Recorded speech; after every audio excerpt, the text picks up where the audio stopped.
नमस्कार, स्वागत है आपका इस साप्ताहिक सर्वेक्षण में, जिसमें हम नज़र डालते हैं पिछले हफ्ता 10 दिन की उन अंतर्राष्ट्रीय घटनाओं पर जो हर महाद्वीप में घटी हैं, छोटे बड़े राज्यों पे, महाशक्तियों पर जिनका प्रभाव पड़ने वाला है।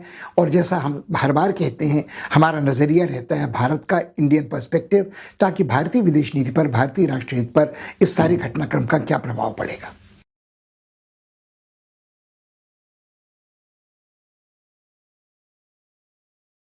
पिछले हफ्ते की सबसे चौंकाने वाली और दुखद घटना जो थी वो भारत चीना सीमा विवाद था, जिसका एक हिंसक विस्फोट लगभग 5 दशकों बाद लद्दाख में गलवान घाटी में हुआ था।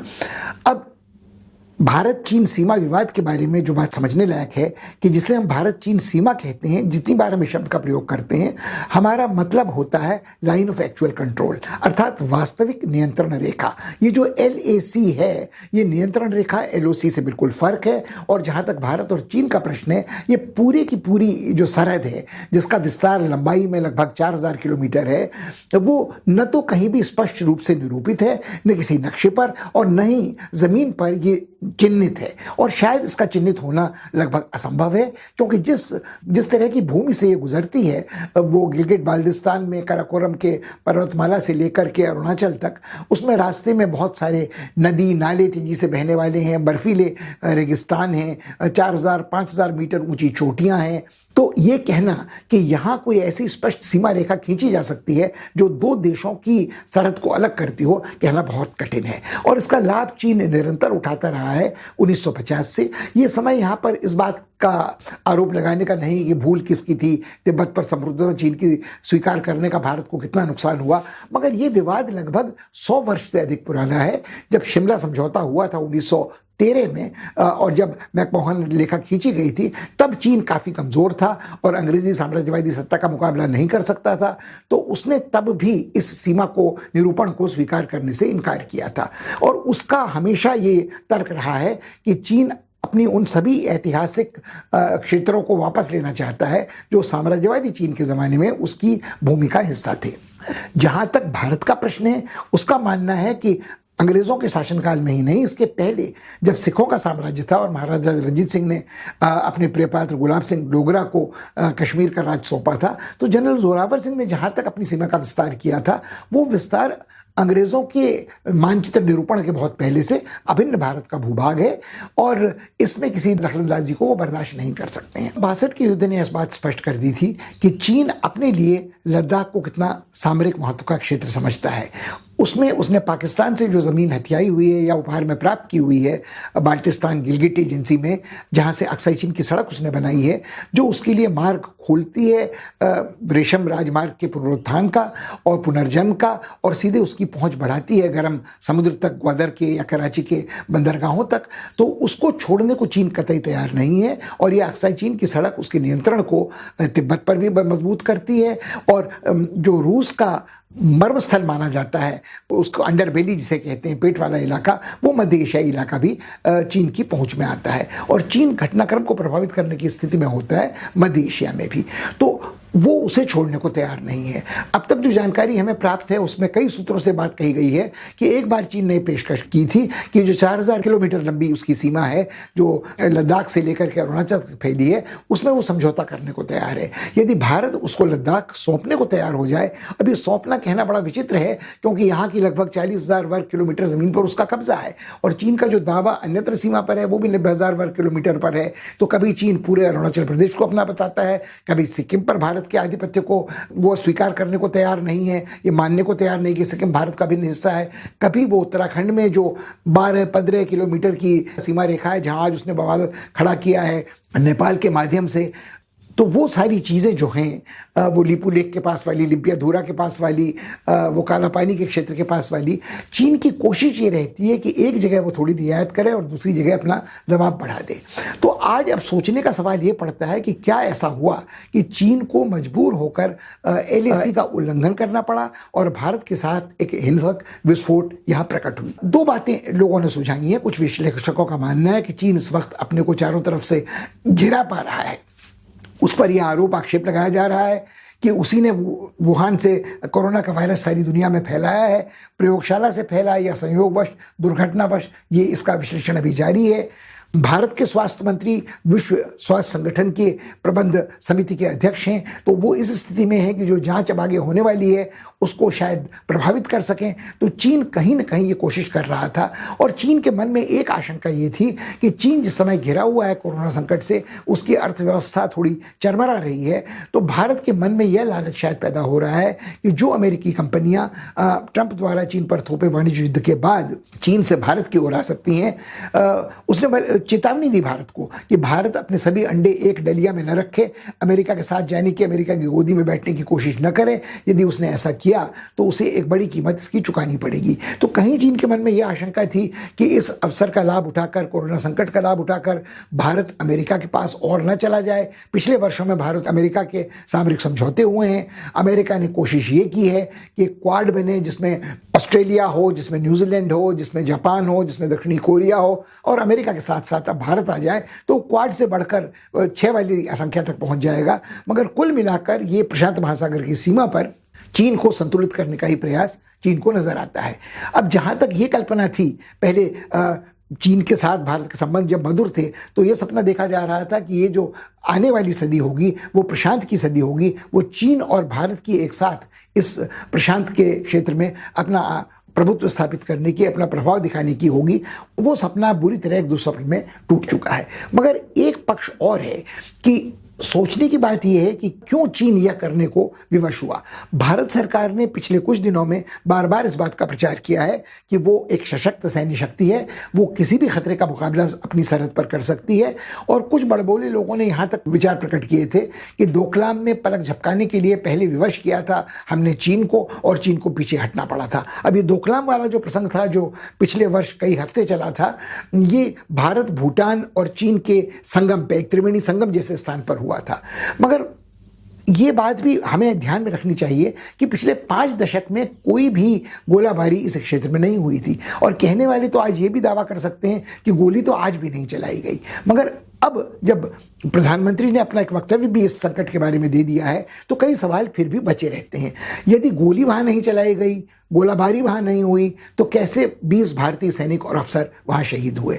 प्रधानमंत्री का कहना है कि न कोई हमारी जमीन में घुसा था, न हमारे किसी ठिकाने चौकी पर उनका कब्जा हुआ है, न कोई सैनिक गिरफ्तार हुए हैं। और उसके कुछ ही दिन पहले समाचार सुनने को मिल रहा था कि बड़े उच्च स्तर पर, बड़े तनावपूर्ण वातावरण में वार्ताएं करने के बाद 10 भारतीय सैनिकों को रिहा किया गया था। अब आज ये कहा जा रहा है कि वो अंधेरे में राह भटक गए थे और वो चीनी सीमा का अतिक्रमण गलतफहमी में कर गए थे, चीनियों ने बिना किसी नुकसान पहुंचाए उन्हें वापस कर दिया है। प्रधानमंत्री अब तक अपने वक्तव्य पर सफाई दे चुके हैं कि उनका कथन जो था वो ये था कि भारतीय सैनिकों की शहादत के बाद चीन अब भारतीय भूमि में नहीं है।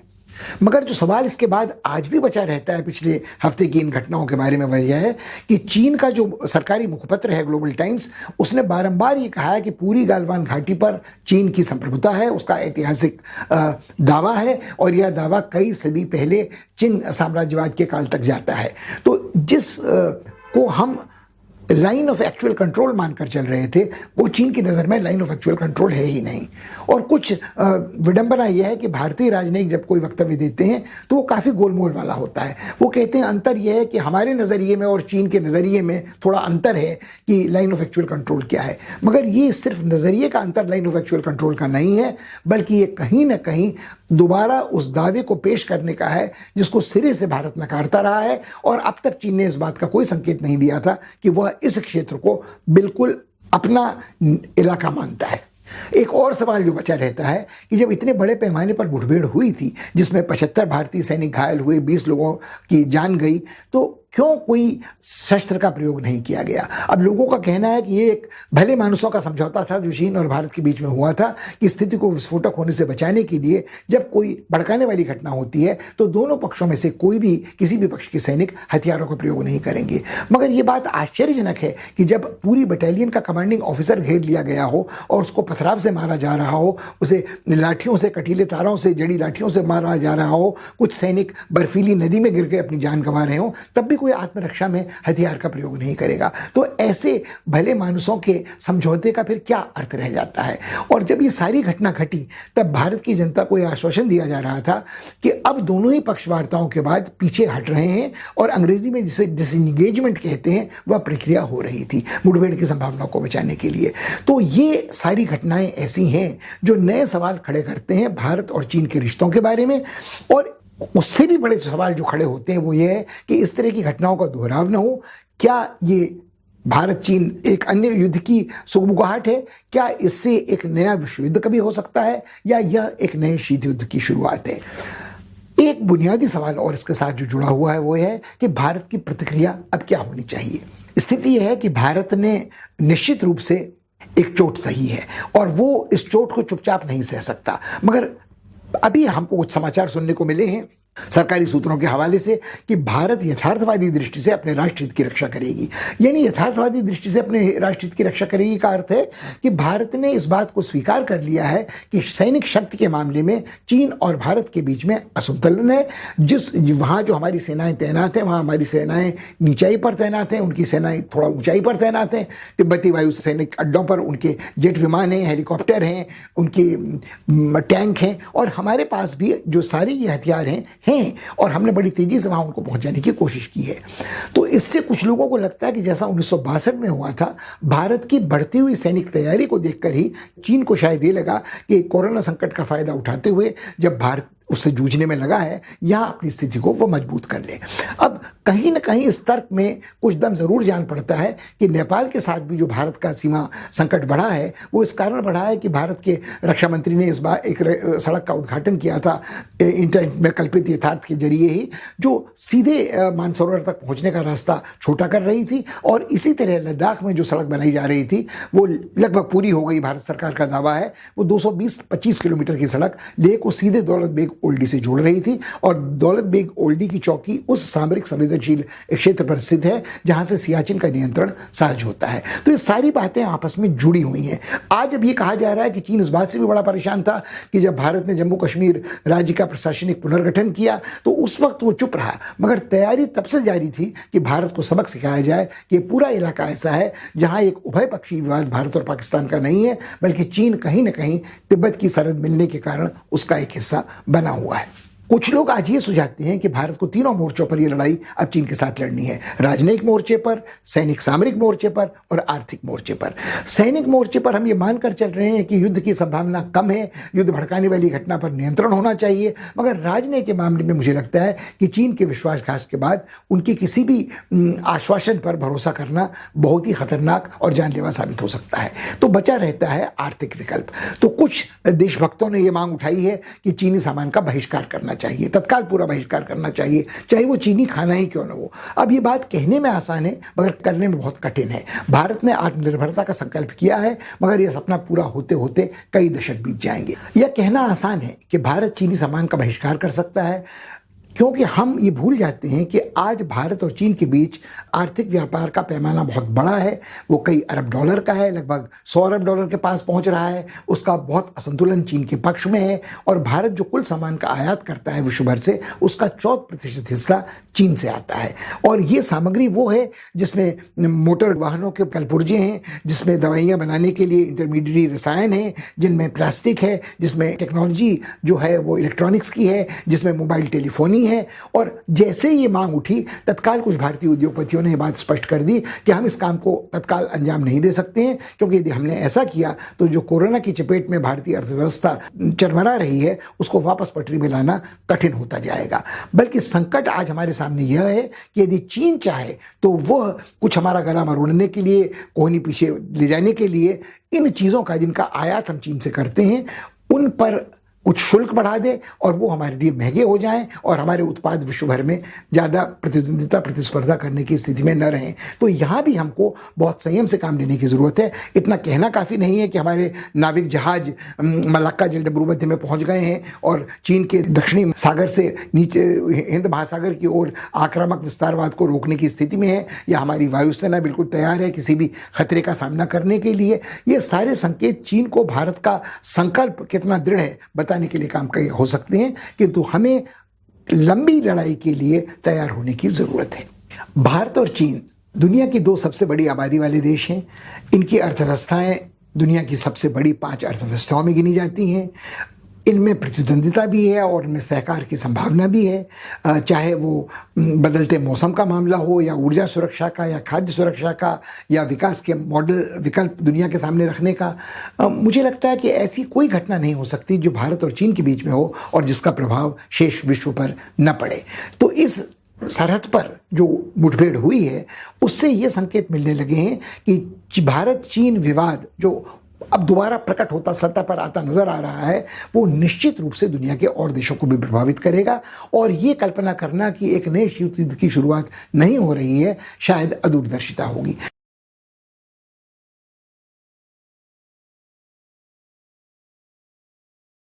यदि आप देखें तो चीन ने जिस तरह का व्यवहार ऑस्ट्रेलिया के साथ पिछले हफ्ते किया वो बड़ा खतरनाक और आश्चर्यजनक था। ऑस्ट्रेलिया के प्रधानमंत्री ने यह आरोप लगाया है कि चीन ने एक साइबर अटैक उनके कंप्यूटरों पर किया, उनको हैक करने की कोशिश की और जिनको निशाने पर रखा था लगभग 90-95% कंप्यूटरों को ध्वस्त करने की कोशिश की गई।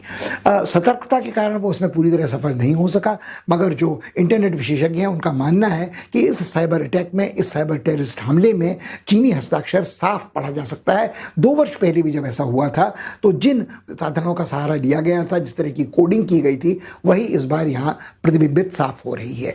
चीन शायद यह भी दर्शाना चाहता है कि पिछले हफ्ते उसने ऑस्ट्रेलिया से आयात पर वाइनों के, बीफ के और जौ के प्रतिबंध लगाए थे, शुल्क बढ़ाए थे और यह भी कहा था कि अब चीनी विद्यार्थी ऑस्ट्रेलिया में पढ़ने नहीं जाएंगे, वह एक रंगभेदी देश है। तो अब यह दबाव बढ़ाने की प्रक्रिया यह है, मगर यह दबाव सिर्फ ऑस्ट्रेलिया पर नहीं बढ़ाया जा रहा है।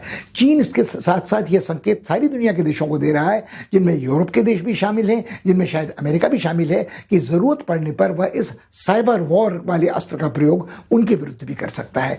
जहां तक अमेरिका का प्रश्न है, वहां तो पहले ही राष्ट्रपति ट्रंप इस तरह के संकट से घिरे हुए हैं कि कैसे साइबर वॉर का सामना करने में वह असमर्थ रहे। उन्होंने रूस से मदद मांगी है, उन्होंने कभी यूक्रेन से मदद मांगी थी और ये सारे पर्दाफाश जब हुए हैं तो वो इस स्थिति में नहीं है कि साइबर वॉर के बारे में, और ये वह इलाका है सामरिक तैयारी का जो बेहद संवेदनशील है, बेहद तकनीकी रूप से जटिल है और इसके बारे में लोगों को पता नहीं है कि क्या हो सकता है, क्या नहीं हो सकता है। अधिकांश बात निजता के अधिकार को लेकर, व्यक्तिगत एकांत के अधिकार को लेकर होती रही है या होती रही है अश्लीलता को लेकर, इंटरनेट पर पोर्नोग्राफी को लेकर, मगर ये साइबर वॉर वाली जो बात है, और ऐसा पहले भी हुआ है कि चीन ने अपने विपक्षी या विरोधी जो हैं उन देशों के रक्षा मंत्रालयों, विदेश मंत्रालयों की साइट्स को हैक किया है, उन्हें कुरूप बनाया है। ऐसा ही कुछ काम करने की जरूरत चीन की मदद से पाकिस्तान ने भी की है। तो ये संकट तो ऑस्ट्रेलिया वाला है।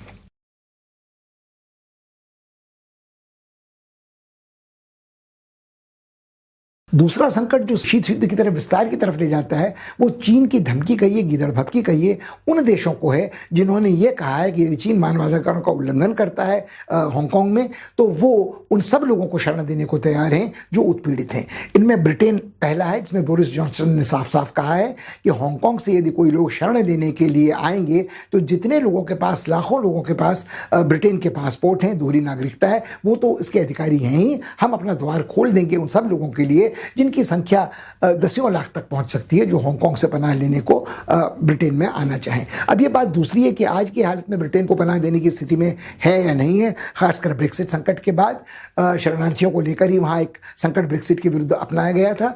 और दूसरी बात यह है कि आज पूरे विश्व में आरोप ये लग रहा है कि मानवाधिकारों का हनन नस्लवादी तरीके से यूरोप के देश, अमेरिका के देश सब कर रहे हैं, तो चीन की ओर मानवाधिकारों के उल्लंघन की उंगली उठाने की हिम्मत किसकी पड़ सकती है।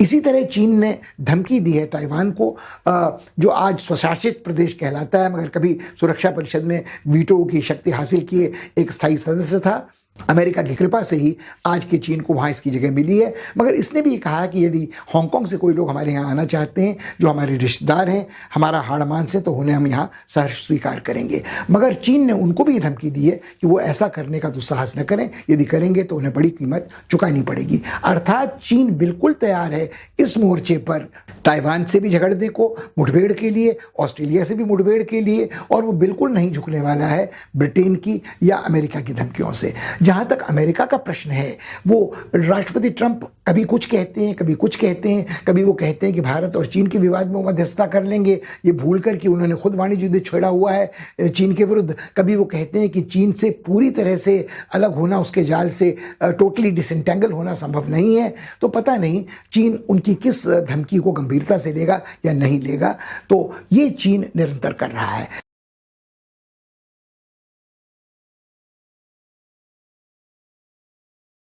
चीन एक और अपने अस्त्र का प्रयोग कर रहा है जो उत्तरी कोरिया है। अभी हाल में उत्तरी कोरिया ने पिछले हफ्ते एक ऐसी हरकत की जो बहुत चौंकाने वाली थी। उन्होंने जो लायज़ों दफ्तर खोला था अपने संबंधों को सामान्य बनाने के लिए दक्षिण कोरिया के साथ, उसको खुद ही बारूद के विस्फोट से उड़ा दिया। इसके बाद ये नहीं लगता है कि अब इन दो देशों के बीच जो विभाजित सहोदर देश हैं, संबंध निकट भविष्य में अच्छे हो सकते हैं। दक्षिण कोरियाई मून जो है उनका प्रयास जारी है कि संबंध सामान्य हो, मगर उत्तरी कोरिया ने स्पष्ट कर दिया है, किम जोंग उन की बहन ने साफ साफ कर दिया है कई बार कि ये एक शत्रु देश है और उसको ये मौका नहीं दिया जा सकता। जो थोड़ी चूक हुई है वो शायद अमेरिकी शय के कारण जो उत्तरी कोरिया से आए शरणार्थी दक्षिणी कोरिया में हैं, वो गुब्बारे उड़ाते हैं और उन गुब्बारों को जो सरहद पार जाते हैं उनमें किम जोंग उनके विरोध में प्रचार करने वाले पर्चे होते हैं, कुछ ट्रांजिस्टर रेडियो होते हैं, कभी कभार $1 1-2 के नोट होते हैं। ये सारी बातें उन्हें अपने खिलाफ साजिश लगती है और ये संभावना बहुत कम रह गई है। और चीन ने अभी हाल जो कुछ किया है कि दक्षिण पूर्व एशिया में उसके नाविक जहाज़ों ने मछुआरी नौकाओं को डुबाने की कोशिश की है, जो फिलीपींस की हैं या वियतनाम की हैं, क्योंकि उनके साथ उसका विवाद पारसल द्वीप समूह या स्पार्टली द्वीप समूह को लेकर चल रहा है। तो इस बात की संभावना बहुत कम नजर आती है कि चीन अपने आक्रामक विस्तारवाद को कहीं भी रोकेगा और ये बिल्कुल ज़मीन तैयार होती नजर आ रही है एक नए शीत युद्ध की।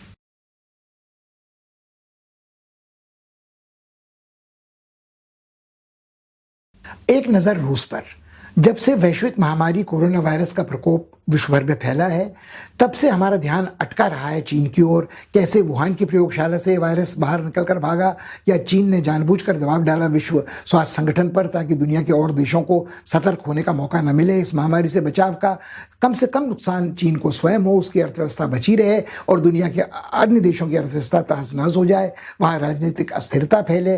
अब इन सब बातों को, इस साजिश को कोई अंजाम तक पहुँचाने में चीन की नीयत कितनी थी कहना बड़ा कठिन है, मगर जो बात स्पष्ट है इस घटनाक्रम से हमारा ध्यान थोड़ा अटक भटक गया है। चीन से अन्यत्र हमारा मन कहीं जाता नहीं है और इसका फायदा मिला है पुतिन के रूस को। न केवल वो अपनी आंतरिक समस्याओं से, अपनी घटती लोकप्रियता से, अपनी संवैधानिक संशोधनों से जिनको प्रमाणित पुष्ट किया जाना था जनमत से, उससे लोगों का ध्यान हटाने में समर्थ हुए हैं, बल्कि अपनी उस दुस्साहसिक मुठभेड़ वाली विदेश नीति से भी लोगों को अन्यत्र देखने को विवश करते रहे हैं, जिनके बारे में हम लगभग भूल गए थे। इसकी याद हमें दिलाई पिछले हफ्ते जर्मनी की चांसलर एंजेला मार्केल ने, जिन्होंने अपने यूरोपीय अन्य सहयोगी नेताओं को यह बात याद दिलाई कि रूस के विरुद्ध जो आर्थिक प्रतिबंध लगाए गए थे उनको अगले 6 महीने तक बढ़ाने की जरूरत है, जनवरी अगले वर्ष तक। तब लोगों को याद आया कि ऐसे भी कुछ प्रतिबंध हैं जो यूरोपियन समुदाय ने रूस के खिलाफ लगाए हैं, जैसे अमेरिका ने लगाए थे 2014 में उनके सैनिक हस्तक्षेप में यूक्रेन के बाद, और जहाँ जबकि क्रीमिया पर उन्होंने कब्जा कर लिया था। अब यहाँ ये बहस दीगर है कि रूस कितना संवेदनशील समझता है क्रीमिया के बंदरगाहों को जो गर्म पानी तक उसे पहुंचाते हैं, या यूक्रेन के उस हिस्से को वो कितना अभिन्न हिस्सा मानता है पूर्वी यूक्रेन के, जहाँ की आबादी का अधिकांश हिस्सा स्लाव जनजातीय मूल का है, जो रूसी भाषा बोलते हैं, जो चाहते हैं रूस में ही रहना, जिन्हें लगता है कि यूक्रेनी गणराज्य में जनतांत्रिक भले ही कितना हो, नस्लवादी भेदभाव के कारण न उनके अधिकारों की रक्षा होती है, उनका उत्पीड़न बढ़ता रहता है और उनको अपने प्राणों की रक्षा के लिए भी रूसी फौजियों की तैनाती पर जिम्मेदार रहना पड़ता है। अब जो मिन्स्क में समझौता हुआ था बेलारूस की राजधानी में 2014 में, उसमें यह बात तय की गई थी कि पुतिन यथासंभव यथाशीघ्र स्थिति को सामान्य करने की कोशिश करेंगे, युद्ध विराम लागू होगा और शांति वापस लौटेगी यूक्रेन में। ऐसा आज तक हुआ नहीं है और जो पहले 6 महीने के लिए प्रतिबंध लगाए गए थे वो 6-6 महीने के लिए बढ़ाए जाते रहे हैं। जहाँ तक पूर्वी यूक्रेनी वासियों का मानना है, उनका मानना है कि वो तो रूस में ही शामिल होना चाहते हैं। जहाँ तक बाकी यूक्रेन वासियों का मानना है, उनका कहना है कि ये रूस का कुतर्क है, ये कुल ज़मीन जहां ये गृह युद्ध इस समय चल रहा है वो कुल यूक्रेन की ज़मीन का सिर्फ 3% हिस्सा है। मगर उनका ये भी कहना है कि रूस के मन में जो ईर्ष्या डाह है वो इस कारण है कि यूक्रेन यदि सफल होता है जनतंत्र के रूप में, गणराज्य के रूप में, तो और ऐसे गणराज्य जो मध्य एशियाई गणराज्य हैं, बाल्टिक राज्य हैं, जिनके मन में रूस के प्रति, पुतिन के प्रति असंतोष की भावना हो सकती है, वो भी कोशिश कर सकते हैं जनतांत्रिक बनने की, कमोबेश आज़ाद होने की। मगर पश्चिम को ये बात भी ध्यान में रखनी चाहिए, यदि पश्चिम ने उतावली नहीं की होती यूक्रेन को नाटो का सदस्य बनाने की, यूक्रेन की सरहद तक नाटो की सेनाएं तैनात करने की, या यूक्रेन को यूरोपीय समुदाय में का सदस्य बनाने के लिए ललचाने की, तो शायद पुतिन इतने उतावले नहीं होते। जब उन्हें लगा कि उनके संवेदनशील राष्ट्रीय हितों को नुकसान पहुंच रहा है, तभी उन्होंने यूक्रेन में हस्तक्षेप का फैसला किया था। जहाँ तक जर्मनी का प्रश्न है, जर्मनी को एक खास नाराज़ी पुतिन के रूस के साथ है कि जिस तरह कभी पुतिन अपने गुप्तचर सेवा के अधिकारियों को भेजकर हत्याएं करवा रहे थे अपने विरोधियों की लंदन में, वैसा ही कुछ अब जर्मनी में देखने को मिला है कि जर्मनी में अभी हाल में एक ऐसे व्यक्ति की हत्या हुई जो जॉर्जिया का नागरिक था और कभी चेचेनिया का सैनिक कमांडर रह चुका था। बाद में उसका मतभेद रूसियों से हो गया था, उसने शरण जर्मनी में ली थी। 1-2 वर्ष पहले एक जर्मन महिला की हत्या भी संदेहास्पद स्थितियों में हुई थी और उस साजिश की जड़ें भी रूसी गुप्तचर सेवा तक पहुंचती हैं। तो ये उलझे हुए जाल इस तिलिस्मी गुप्तचर सेवा के इस तरह के हैं कि उनको लगता है कि यदि रूस पर, पुतिन के रूस पर अंकुश नहीं लगाया गया तो उनकी उद्दंडता बढ़ती चली जाएगी। अब पुतिन जिस तरह का हस्तक्षेप कर रहे हैं अफ्रीका में, जहां भाड़े के सैनिक वो भेज रहे हैं, रूसी वायुसेना के जहाज़ों का समर्थन बागियों को दे रहे हैं बिना यह सोचे कि वो तानाशाह हैं या नस्लवादी हिंसा का सहारा ले रहे हैं या मानवाधिकारों का उल्लंघन कर रहे हैं। अफ्रीका तो बहुत उलझा पक्ष है, मगर वो चाहे मध्य एशिया हो, वो सीरिया हो, पुतिन कहीं भी पीछे हटने की मुद्रा में नहीं है। और ये जो यूक्रेन का भूला विस्मृत गृह युद्ध है, हमें याद दिलाता है कि इसकी ओर हमारा ध्यान जाना चाहिए, क्योंकि कहीं ना कहीं आज भारत के पास ये सुविधा सहूलियत नहीं है कि वो तटस्थ बना रहे, वो गुटनिरपेक्ष बना रहे। उसे रूस के समर्थन की आवश्यकता है चीन के विरुद्ध। तो क्या हम आशा कर सकते हैं कि चीन उतना ही मुखर, उतना ही स्पष्ट समर्थन आज में देगा जितना उसने 62 में दिया था, 71 में दिया था? मगर पिछले हाल के वर्षों में यदि हम अपनी सामरिक रिश्तेदारी प्रगाढ़ करते रहे अमेरिका के साथ, तो पुतिन का हमारे ओर थोड़ा बेरुखी का तेवर अपनाना बात समझ में आती है। आज भारत जब अपने सैनिक साज सामग्री की खरीद फरोख्त के लिए और विकल्प तलाश कर रहा है, तब भी रूस की नाराजगी समझ में आती है। और यदि आप देखें तो जो जितनी अंतर्राष्ट्रीय संगठनों का तंत्र खड़ा किया गया था, वो ब्रिक्स का हो, शंघाई कोऑपरेटिव ऑर्गेनाइजेशन का हो, इन सब की बैठकें जब रूस में होती हैं, तो आज जब भारत और चीन की मुठभेड़ बिल्कुल स्पष्ट है, तो ये आशा करना कि इन शिखर वार्ताओं से कहीं बात आगे बढ़ेगी, बिल्कुल निरर्थक, नादानी और बचपना है। तो भारत को अपने संबंध रूस के साथ संतुलित रखने होंगे। रूस के अन्य देशों के साथ, यूरोप के साथ या अमेरिका के साथ क्या संबंध है, वो अनावश्यक रूप से हमारे संबंधों को प्रभावित न करें, ये हमें संयम बरतना होगा। एक सवाल जो छोटा सा बचा रहता है कि क्या आर्थिक प्रतिबंधों का कोई असर रूस पर हुआ है। इस बात को यूरोपीय समुदाय के लोग आज स्वीकार कर रहे हैं कि बहुत कम फर्क इसका पड़ा है। जो लोग इनके पक्षधर हैं उनको लगता है कि रूस में विदेशी पूंजी निवेश कम होकर आधा हो गया है, रूस की अर्थव्यवस्था की विकास दर मंद पड़ गई है। मगर यह बात अमेरिका के बारे में कही जा सकती है, यह बात चीन के बारे में कही जा सकती है, यह बात स्वयं यूरोप के बारे में कही जा सकती है, यह बात भारत के बारे में कही जा सकती है। तो पुतिन थोड़े आर्थिक नुकसान को बर्दाश्त करने की स्थिति में, थोड़े नहीं काफ़ी आर्थिक नुकसान को बर्दाश्त करने की स्थिति में हैं, और ऐसा नहीं लगता कि उनके तेवरों में कोई अंतर निकट भविष्य में आएंगे। इस बात का विचार करना बाकी रहता है कि क्या आर्थिक प्रतिबंधों का कोई असर रूस पर पड़ भी रहा है कि नहीं। जहाँ तक यूरोपीय मित्रों का मानना है, उनको लगता है कि निश्चित रूप से इसका असर रूस पर पड़ा है। वहाँ होने वाले विदेशी पूंजी निवेश की मात्रा पिछले 2 सालों में घटकर आधी रह गई है। रूस की अर्थव्यवस्था की जो विकास दर थी वो कमज़ोर हुई है, और जो पुतिन के खिलाफ जनमत है उसमें इजाफा हुआ है।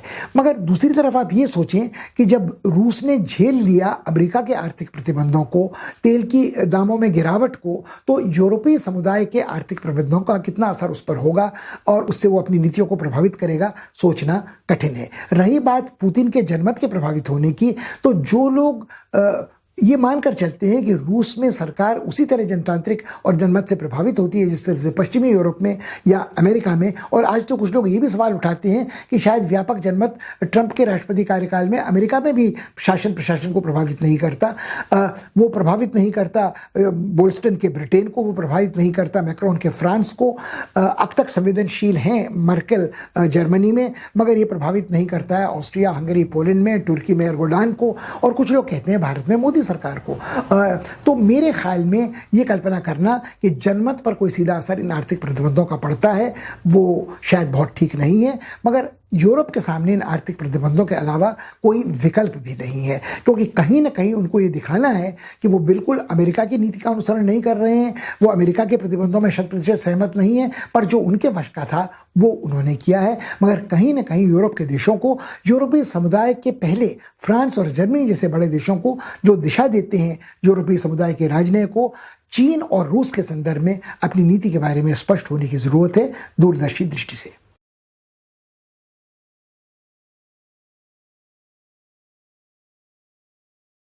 पिछला पूरा सप्ताह अमेरिकी महाद्वीप उथल पुथल से ग्रस्त रहा है। संयुक्त राज्य अमेरिका में वह आक्रोश थमने का नाम ही नहीं ले रहा है जिसका विस्फोट जॉर्ज फ्लॉयड नामक अश्वेत अमेरिकी की हत्या से शुरू हुआ था।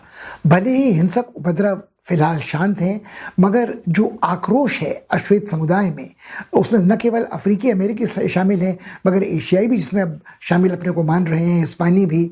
उनको लगता है कि अमेरिका में वह सब दोयम दर्जे के नागरिक हैं और उनके खिलाफ श्वेत अमेरिकी अपनी सर्वोच्चता की स्थापना करते हुए भेदभाव करते रहे हैं।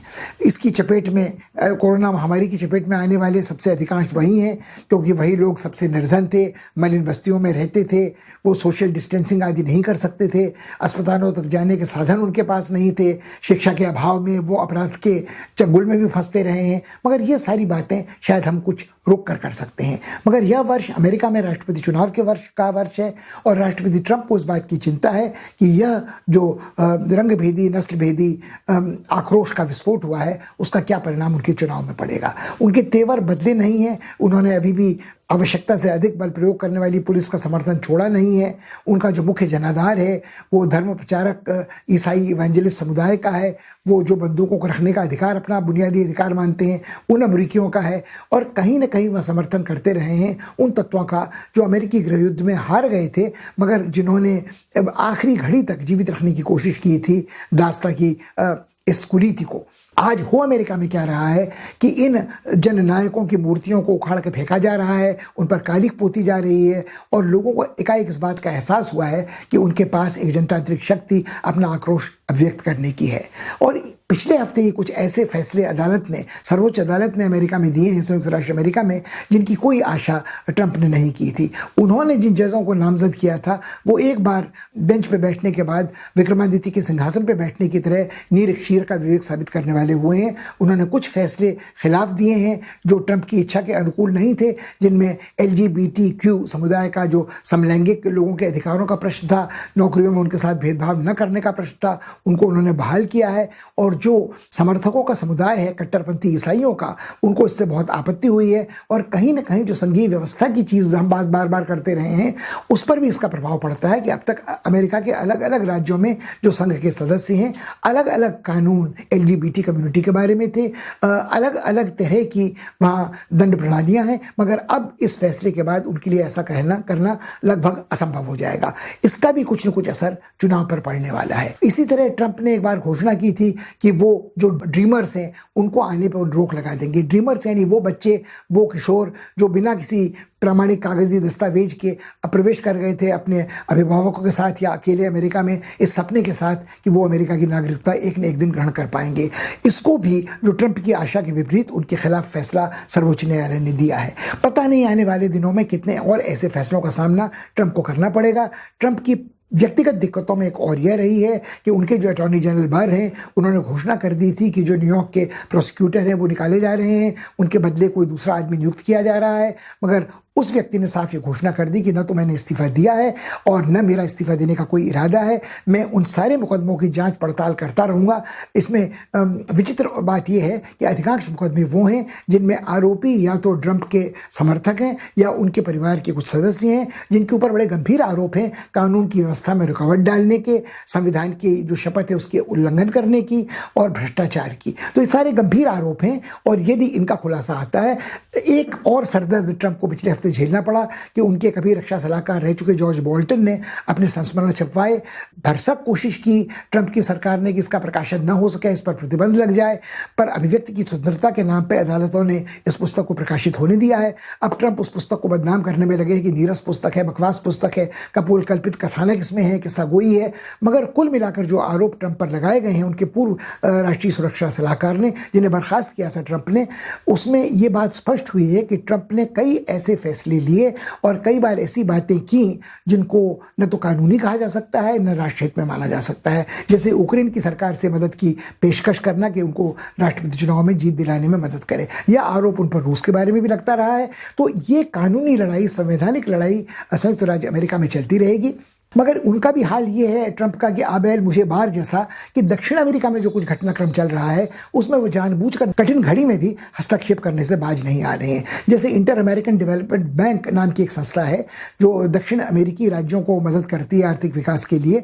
उसकी परंपरा यह रही है कि उसका अध्यक्ष एक दक्षिण अमेरिकी देश का ही कोई प्रतिनिधि होता है। इस बार पहली बार इस परंपरा का उल्लंघन करते हुए ट्रंप ने घोषणा की है, इस बात का एहसास कराते हुए अमेरिकियों को कि उनकी संप्रभुता सीमित है। अगर अमेरिका अपनी पसंद का अध्यक्ष इस बैंक पर थोप सकता है तो फिर कहां तक उनकी स्वाधीनता बची रहती है। कमोबेश यही एहसास उन्होंने कुछ समय पहले कनाडा में ट्रूडो को करा दिया था। जब ट्रूडो से पूछा गया कि आपका क्या मानना है ट्रंप के नस्लवादी वक्तव्यों के बारे में, तो उनकी घिघी बढ़ गई। 20-25 सेकंड तक वो चुप रहे और फिर उन्होंने कहा हमें अपने दामन में झांक कर देखना चाहिए। कनाडा में खुद भी नस्लवाद एक व्यवस्था के रूप में, संरचनात्मक रूप में आज भी देखने को मिलता है। तो चाहे कनाडा हो, चाहे वो अपने को सर्वशक्तिमान समझने वाला ब्राज़ील हो, इन सबको अमेरिका बीच बीच में एहसास कराता रहता है कि उनकी संप्रभुता कितनी सीमित है। और जिस मनरो डॉक्ट्रिन का प्रतिपादन 125 साल पहले किया गया था उसको आज लागू करने की कोशिश में उनको कितनी सफलता मिल सकती है। इस बीच इस सब को से अदृश्य कोरोना वायरस फैलता जा रहा है। ब्राज़ील में वो संख्या 10 लाख से ऊपर पार कर चुकी है संक्रमित लोगों की। अर्जेंटीना में बहुत सारे लोग इससे संक्रमित हो चुके हैं और मेक्सिको के साथ तो बैर ट्रंप का पुराना है, मगर अब पेरू में भी संक्रमण फैल रहा है, इक्वाडोर में भी फैल रहा है और बोलीविया, कोलंबिया, ये सारे अब कोरोना से ग्रस्त हो रहे हैं। मगर एकजुट होकर एक संयुक्त रणनीति बनाने में ट्रंप असमर्थ रहे हैं और ये कब तक मोनरो डॉक्ट्रिन अपनी जगह पर बरकरार रह सकेगी, इसका कारण भी क्या संकट चुनाव टलने के बाद, चुनाव निर्विघ्न संपन्न होने के बाद अमेरिका को देखने को मिल सकते हैं। देखने लायक चीज होगी।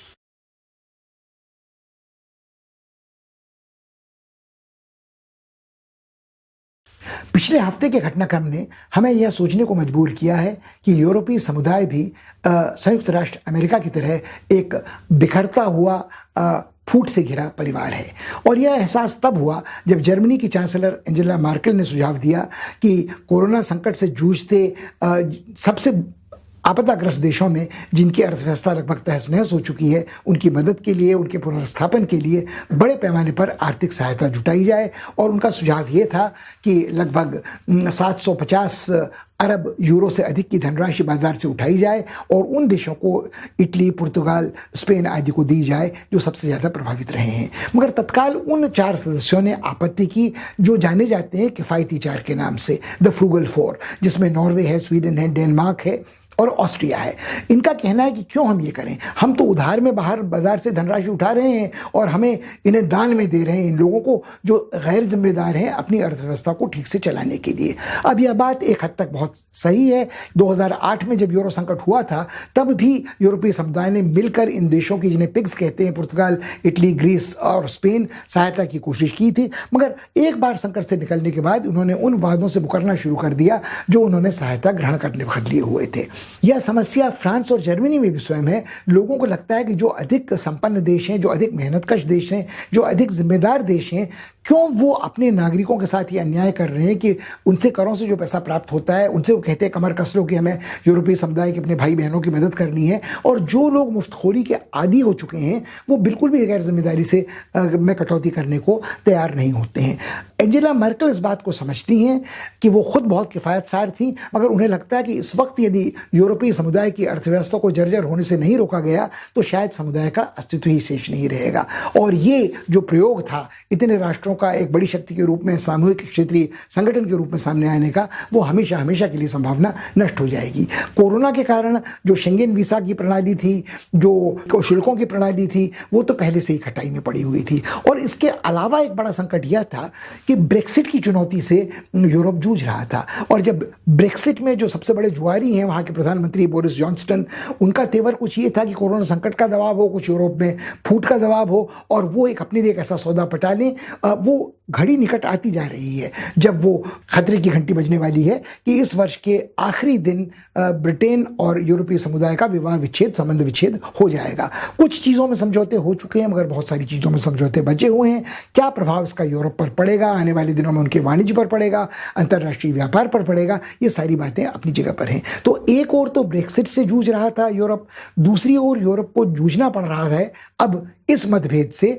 और ये बात यूरोपीय समुदाय में हमेशा से स्पष्ट रही है पिछले 8-10 वर्षों में कि जिन सदस्यों को उसने पूर्वी यूरोप से आकर जोड़ा था उनका संस्कार, उनकी प्रवृत्ति बिल्कुल फर्क है। न तो उनमें उस तरह की उस यूरोपीय पहचान का भाव है जैसा पश्चिमी यूरोप के देशों में है, और न ही उनमें उस तरह का जनतांत्रिकरण का मानना है जिस तरह की जनतांत्रिकरण की आदत पश्चिमी यूरोप के देशों को पड़ी हुई है। तो कुल मिलाकर आज जब यूरोप के देश अपनी अपनी पुरानी औपनिवेशिक विरासतों की तरफ भी देख रहे हैं, इटली देखता है, कभी लीबिया की तरफ, फ्रांस और बेल्जियम देखते हैं, कभी उस इलाके की ओर, अफ्रीका में जो इनके अधीनस्थ रहे थे, और जो ये नस्लवादी उपनिवेशवादी उत्पीड़न के विरुद्ध आक्रोश की लहर फैल रही है, वो हर यूरोपीय देश को अपने दामन में झांकने को मजबूर कर रही है। इतिहास को फिर से देखने की कोशिश करनी पड़ेगी और इसका क्या प्रभाव इन संबंधों का उस यूरोप पर पड़ेगा जो अपने को धर्मनिरपेक्ष, नस्लवादी दुराग्रह से मुक्त मानते रहे हैं। ये संकट भी यूरोप के सामने आने वाले दिनों में विकट होगा। इस संदर्भ में यूरोप ने जो आर्थिक प्रतिबंध रूस में लगाए हैं वो भी शामिल किए जाने चाहिए।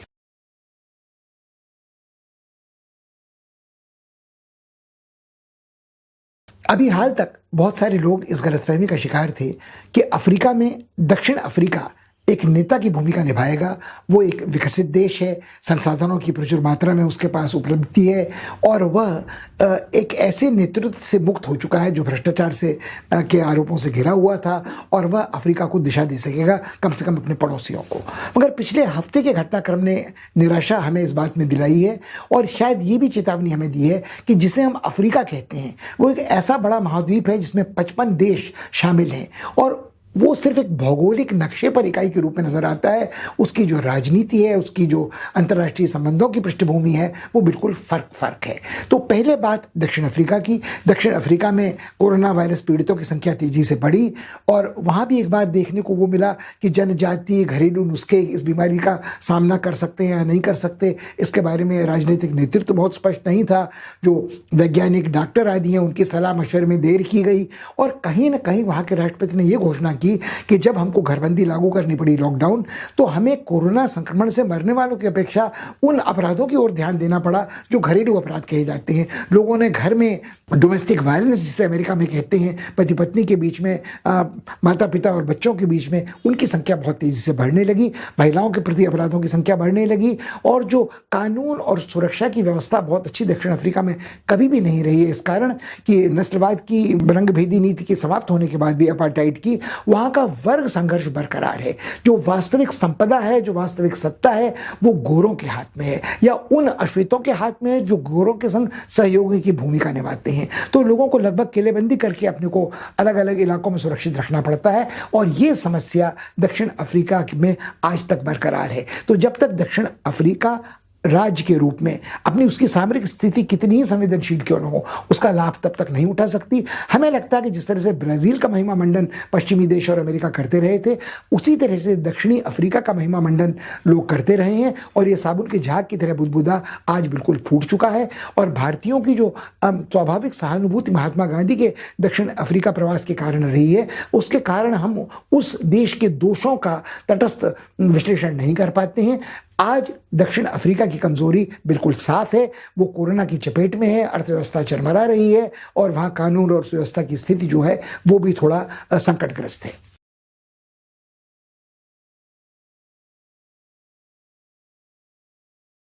मगर दूसरी बात जो है कि यदि हम अफ्रीका के नक्शे पर निगाह डालें तो जो उसके उत्तरी छोर पर 5-6 अरब देश हैं, वो सारे के सारे मगरब का हिस्सा हैं, यानी वो जिसे पश्चिमी एशिया कहलाया जाता है वो अरब संसार का हिस्सा है। और बल्कि भारतीय विदेश विभाग में, मंत्रालय में तो विभाग का नाम ही था वाना and Africa, West Asia and North Africa. वो एक विभाग ही बिल्कुल अलग हुआ करता था।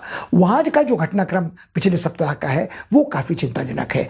एक तो चिंताजनक बात थी मिस्र का बड़े पैमाने पर सैनिक साज सामान की खरीद इटली से। न केवल सैनिक साज सामान की खरीद, बल्कि ये कहना कि मिस्र की सेना एक बहुत बड़ी सेना है, इस पूरे महाद्वीप में सबसे बड़ी सेना है और वो एक क्षेत्रीय सेना है और मिस्र उसका प्रयोग अपनी सीमाओं के बाहर भी अपने हितों की रक्षा के लिए, अपने राष्ट्रीय हितों की रक्षा के लिए करने से हिचकिचाएगा नहीं। इशारा साफ था कि पिछले हफ्ते जिस तरह पीछे हटना पड़ा था जनरल हफ्तार को, जो बागी सेना नायक थे और कब्जा करना चाह रहे थे लीबिया पर जो देश की राजधानी है, आज भी जिस पूर्वी लीबिया पर उनका अधिकार है, तेल का भंडार उनके हाथ में है। भले राजधानी उनके पास न हो, भले तुर्की की मदद जो राष्ट्रीय मान्यता प्राप्त सरकार को मिली है उसके कारण वो पीछे हटने को मजबूर हुए हैं, मगर उनके पास आज भी समर्थकों का अभाव नहीं है। तो ये मिस्र का कहना, शायद मिस्र उनका समर्थक था और मिस्र चेतावनी दे रहा है तुर्की को कि तुर्की ने यदि अपने सैनिक समर्थन से त्रिपोली की सरकार को बचा लिया है तो वो भी आज इस स्थिति में है, उनके पास इतना सैनिक साज सामान है कि वो भी अपने हितों की रक्षा उत्तरी अफ्रीका में कर सकते हैं। ये एक पक्ष है।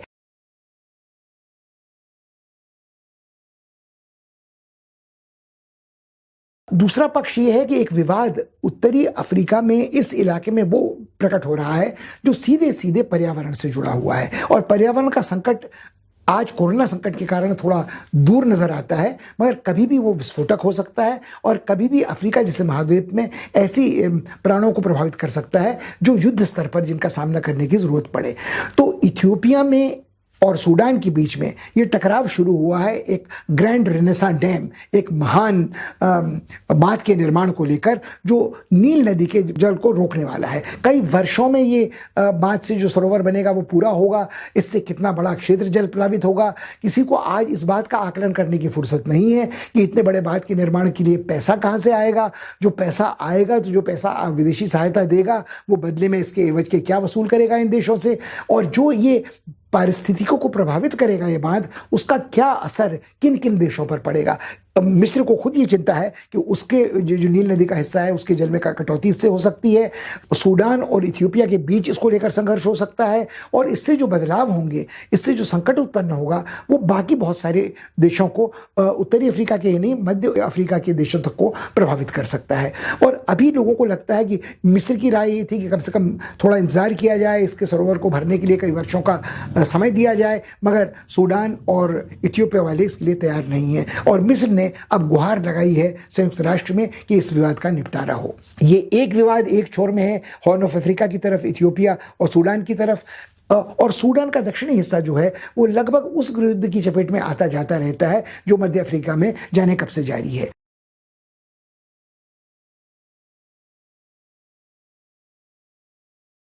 मगर जो सबसे चिंताजनक बात अफ्रीका के बारे में पिछले हफ्ते सामने आई है वो लीबिया से भी अधिक चिंताजनक बात साहिल के बारे में आई है। जो सहारा के मरुस्थल के दक्षिणी देश हैं उनके बारे में कहा जा रहा है कि वहाँ एक नया अफगानिस्तान प्रकट हो रहा है, अर्थात वहाँ एक ऐसे कट्टरपंथी तत्व अपनी शरण ले रहे हैं, अपने अड्डे बना रहे हैं जो पूरे अफ्रीका को अस्थिर कर सकते हैं। जो इस्लामिक खलीफेट थी, जब उसको सीरिया से हटना पड़ा, सीरिया में लोगों ने माना उसकी हार हो गई है, तो उन्होंने यहाँ के दुर्गम इलाकों में अपने अड्डे बना लिए हैं। और अफ्रीका में पहले से बहुत बड़ी संख्या में इस्लाम के मानने वाले थे। वो कितना इस्लाम को मानते थे, कितना कट्टरपंथी थे, ये कहना कठिन है। मगर नाइजीरिया जैसे देश में जो तेल की संपदा से समृद्ध है, बोको हराम ने उनकी नाक में दम कर रखा है। और यही मलावी में, माली में, चाड में ये कट्टरपंथी जो ISIL वाली है, जो अपने को अफ्रीकी कट्टरपंथी कहते हैं, उन पर नियंत्रण पाने में फ्रांस का फ्रेंच लीजन भी असमर्थ रहा है, संयुक्त राष्ट्र संघ का शांतिवर्धक दस्ता भी असमर्थ रहा है, और जो रूस आदि के लोग वो भी मान्यता प्राप्त सरकारों की स्थिति को निरापद रखने में असमर्थ रहे हैं।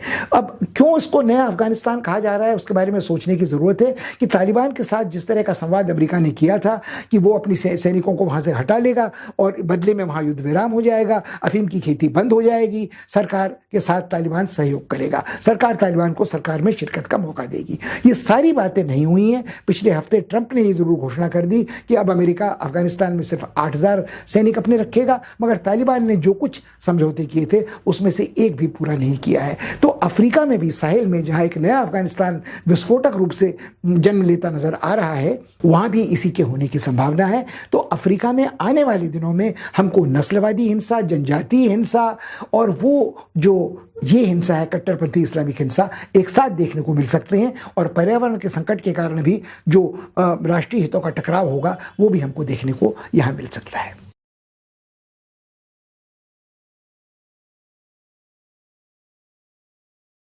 पिछले सप्ताह की सबसे दिलचस्प अंतर्राष्ट्रीय घटनाओं में एक न्यू सोशल मीडिया, सामाजिक माध्यम के साथ जुड़ी हुई थी।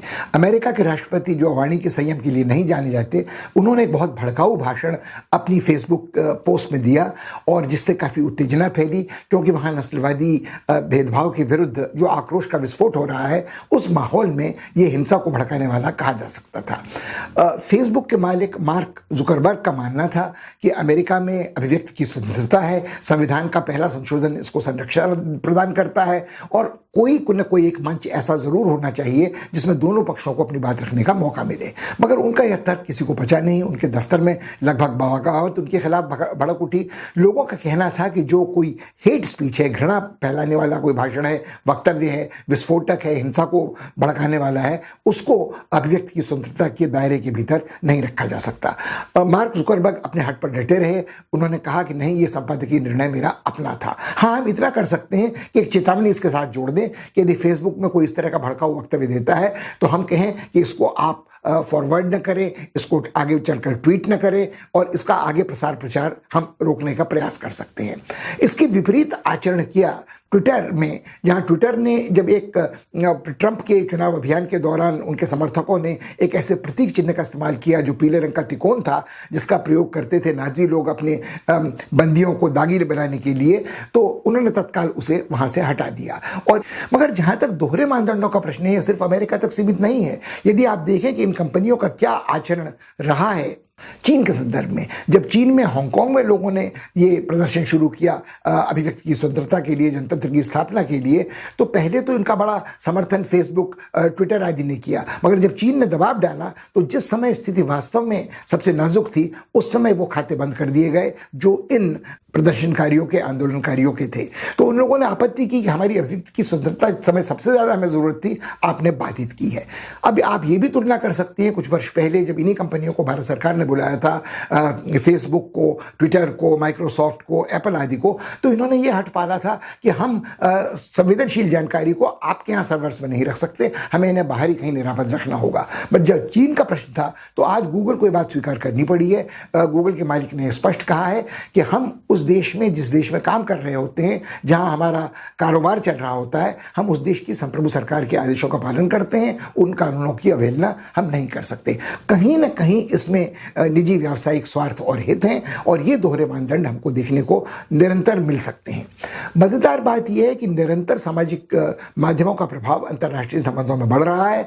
अभी टिकटॉक वाले कुछ किशोरों का यह मानना है कि जिस खाली स्टेडियम का सामना ट्रंप को अपने पहले चुनाव अभियान की रैली में करना पड़ा, उसके लिए वो जिम्मेदार थे। उन्होंने एक मजाक के तौर पर, एक चुलबुली हरकत के तौर पर कई लाख टिकट आरक्षित कर लिए थे और फिर वहां नहीं पहुंचे, कहीं खांसने का बहाना करते, कहीं कुछ करते, और ट्रंप को लगभग आधे खाली स्टेडियम को ही संबोधित करना पड़ा।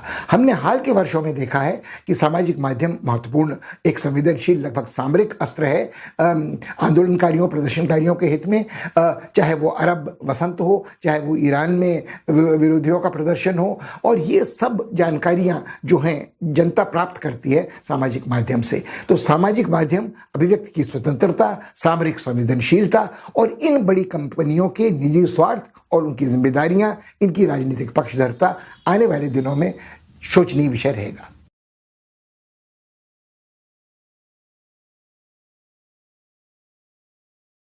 पिछले सप्ताह संसार भर में बहुत सारी घटनाएं जो घटी वो मन को विचलित करने वाली थी। कहीं गृह युद्ध, कहीं हिंसा का विस्फोट, कहीं दंगे, कहीं तोड़फोड़, कहीं आगजनी, कहीं पर्यावरण के लिए ऐसे संकट के तैयार होने की ज़मीन का सामने आना जो आने वाले दिनों में हमारे लिए विकराल रूप धारण कर सकता है। तो शायद इस कार्यक्रम का अंत हमें करना चाहिए कुछ ऐसे समाचारों से जो चित्त को थोड़ा प्रफुल्लित कर सकते हैं। भारत ने बड़ी बहुमत से जीत हासिल की संयुक्त राष्ट्र की सुरक्षा परिषद में स्थायी सदस्यता की। लगभग 180 मतों का उसे इजाफा अपने विपक्षों के प्रति हुआ और वो अगले 2 वर्ष के लिए इस बड़े मंच का सदस्य रहेगा। मगर शायद बहुत खुश होने की ज़रूरत यहाँ भी नहीं है, क्योंकि इसी मंच पर, सुरक्षा परिषद पर वीटो अधिकार के साथ हमारा जो प्रमुख प्रतिद्वंदी, हमारा बैरी है, वो चीन बैठा रहेगा। तो ऐसे में ये सोचना कि भारत सदस्य के रूप में कोई ऐसी भूमिका सुरक्षा परिषद में निभा सकेगा जो बहुत सार्थक या रचनात्मक होगी या चाहे हमारे हितों को बचा रखने वाली होगी, सोचना थोड़ा कठिन है। आज भारत को वो सुविधा भी सुलभ नहीं है कि संयुक्त राष्ट्र की आम सभा में जो अधिकांश देश हैं वो आंख मूंद कर भारत के साथ चलने को, चाहे वो अंतर्राष्ट्रीय नीति हो, चाहे भारत की विदेश नीति के दिशा निर्देशों, तैयार नहीं है। तो छोटे छोटे राज्यों के संकीर्ण स्वार्थ हैं, कहीं तानाशाह हैं, कहीं कुनबा परस्ती है, कहीं कबाइली संस्कृति है, वो अफ्रीका के देश हों, वो दक्षिण पूर्व में प्रशांत के छोटे छोटे द्वीप समूह हों, ये गिनती में इन सब के मत एक एक हैं, मगर ये सब कहीं ना कहीं किसी बड़ी शक्ति के दबाव में हैं, उनके साथ जुड़े हैं और शायद इनको संप्रभु स्वाधीन देश कहना थोड़ा कठिन है। अंतर्राष्ट्रीय कानून में सब समान है, सबकी मान्यता एक जैसी है, परंतु हाथ की जैसे 5 उंगलियां बराबर नहीं होती, वैसे ये स्थिति संयुक्त राष्ट्र के सदस्यों की भी है। तो शायद सुरक्षा परिषद की अस्थायी सदस्यता को लेकर हाँ, फिलहाल हम राहत की सांस ले सकते हैं कि इसमें कोई बड़ी अड़चन किसी ने नहीं डाली, भारत का विरोध किसी ने खुलकर नहीं किया, किंतु इसकी संभावनाएं भी सीमित है।